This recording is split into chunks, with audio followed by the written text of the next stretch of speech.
अ, त्या मला वाटतं गडचिरोलीहून बदलून आणलेलं, इकडून आणलेलं धनंजय मुंडे साहेबांच्या जो त्यांचा विजय झाला 1,42,000 त्याच्यात उत्सव साजरे करणारे काही लोक होते, अधिकारी. तर हे ते नावं आता वगळली गेली. मला वाटतं तो विषय किरकोळ आहे, तो संपला. ते अधिकारी असे फ्लुएंट मध्ये आले, त्याच्यात कोणी पर्पजली वगैरे नाही केलं. पण लोक चर्चा करायला काय करतात मग, आणि हेच यांचेच लोक चर्चा करणार. आमची पॉवर एवढी आहे की वाल्मिकांना का आदमी SIT में चला गया.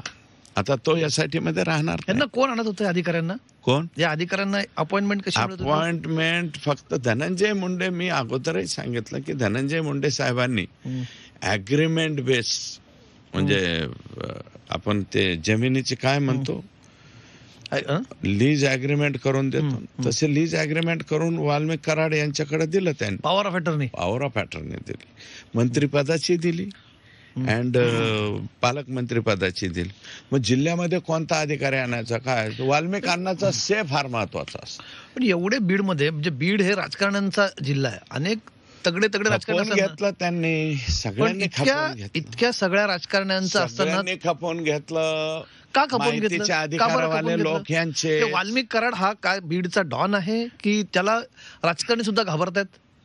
डॉन पेक्षा मोठा डॉन झाला तो. 12 मुल्क की पुलिस उसको पकड़ना चाहती थी, लेकिन नामुमकिन है. तसं वाल्मिक कराड सुद्धा नामुमकिनच्या यादीत गेला. कसं काय? म्हणजे मला हेच जाणून घ्यायचं की पूर्ण जिल्हा पातळीवरचा एक छोटा मोठा गुंड 100% माननीय धनंजय मुंडे ऐकत होते. 99.99 सुद्धा नाही, 100%. पण मग धनंजय मुंडे राज्याच्या राजकारणात इतके पॉवरफुल होते का? हो, जिल्ह्याचे पालकमंत्री जर स्वतः 100% त्याच ऐकायला लागले तर सगळेच लोक वाल्मिकांना. अरे वाल्मिकांना, मला असं वाटतं की वाल्मिक कराड यांनी, माझं मत आहे, भविष्यामध्ये जर बंडखोरी वगैरे केल्या, म्हणजे मुंडेंना सोडून टाळी वाजत नव्हती, परंतु आता नंतर दोन्ही मुंडेंच्या बरोबर वाल्मिक कराडांचं नाव घेतलं गेलं. हे कदाचित धनंजय मुंडे यांनी विचार करण्यासारखी गोष्ट आहे. धनंजय मुंडे आणि पंकजा मुंडे, पंकजाताई म्हणतो, पंकजा मुंडे म्हणाले ना की पंकजा हे माझ्यापेक्षा वयाने लहान आहेत, कदाचित शब्द येतो लगेच त्यांच्या लोकांना राग येतो. पंकजा मानला, पंकुताई म्हणलं त्याचा बी राग येतो.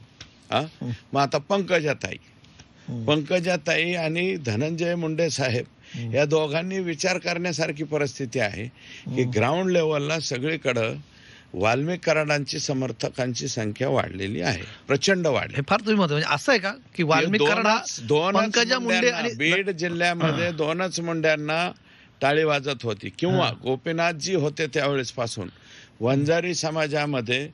कारण का जपला वंजारी समाजाने मुंडे साहेबांना, की बाबा आपल्या समाजापैकी एकच मोठा माणूस आहे, आणि यांचं नेतृत्व जर आपण कमी केलं तर मग आपल्या समाजाला कुठं नेतृत्व आहे. म्हणून ते मुंडे साहेबांना जपायचे. ऐका, तसंच त्यांच्यानंतर पंकजाताईंना जपत होते. समाज मान्यता जे आहे ते पंकजाताईंना. नंतर काय परळी मतदारसंघावरती धनंजय मुंडे साहेबांचं वर्चस्व निर्माण झालं. असं झालंय का? मला एक सांगा, तुम्ही त्या जिल्ह्याचं राजकारण बघताय, धनंजय मुंडे आणि पंकजा मुंडेंपेक्षाही कुठेतरी वाल्मिक कराड डोईजड नाही, पुढे निघून चाललं होतं 100% पब्लिक मध्ये. कारण ह्यांचे जे कार्यकर्ते आहेत, पहिल्यांदा जे धनंजय मुंडे साहेबांचे समर्थक होते ते त्यांचा फोटो लावायचे, जे पंकजाताईंचे होते ते पंकजाताईंचा लावायचे. नंतर हे दोन्ही आम्ही एकत्र झालो ना, पक्ष आम्ही आणि राष्ट्रवादी एकत्र, महायुती झाली. युतीत मध्ये महायुती झाली. महायुती झाल्याच्या नंतर हे दोघांचे फोटो एकत्र लावायला लागले. या दोघांच्या फोटो बरोबर वाल्मिकांना कराडांचा तिसरा फोटो यायला लागला. आणि मला असं वाटतं की या दोघांच्या घोषणेबरोबर बीड जिल्ह्यामध्ये नव्हे, महाराष्ट्रामध्ये वाल्मिक कराड जिंदाबाद म्हणणारे सुद्धा बऱ्यापैकी तरुण त्या ठिकाणी तयार झाले. त्याचं कारण हे की लीज बेस ऍग्रीमेंट. हा सगळा भ्रष्टाचाराची खूप इंटरेस्टिंग ही क्रोनॉलॉजी. पण मगाच्या मुद्द्याकडे परत जातो मी. समाजांमध्ये तेढ निर्माण झाली, तुम्ही ती मान्य करत नसलात गोष्ट, तरी सुद्धा काल जरांगे पाटील एक विधान, तुम्ही बघा मोर्चाला तुम्ही गेलात जरांगे पाटलांच्या, नाही, तुम्ही तिथे एक मिनिट ते ऐका. मराठा समाजाच्या मोर्चाला गेलात. मराठा समाजाचे म्हणून ते मोर्चे नाहीत. बीड मध्ये संतोष देशमुख यांच्या हत्येविरोधात झालेले मोर्चे म्हणून. विरुद्ध बीडच्या पहिल्यांदा बीडचा मोर्चा झाला. त्या मोर्चाला तो मोर्चा आयोजित करताना सगळ्या जातीपातीच्या लोकांनी मोर्चा आयोजित केला होता. त्याला माझा 12 मुद्दा पुढचा आहे. 12 ऐका.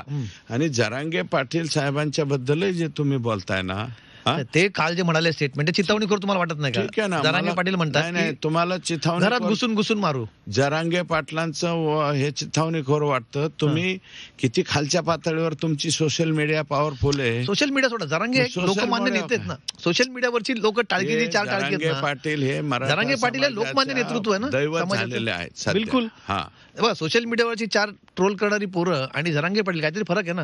जरांगे पाटलांनी भाषा वापरणं, घरात घुसून घुसून तुम्ही सारखा एक मुद्दा म्हणतात की मुद्दा भरकटायला नको, मुद्दा भरकटायला नको. जरांगे पाटलांनी खुद्द मुद्दा भरकटाला नाही का?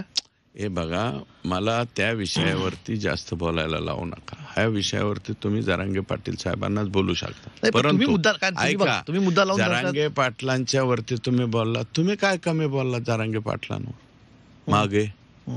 आणि ही अशा गोष्टीची चीड येऊन जर एखादा माणूस बोलत असेल, जरांगे पाटील बोलले ठीक आहे, चुकीचं बोलले, तुम्ही केले ना 2-4 याच्यामध्ये गुन्हे दाखल केले त्यांच्यावर, 4-4 पोलीस स्टेशनला.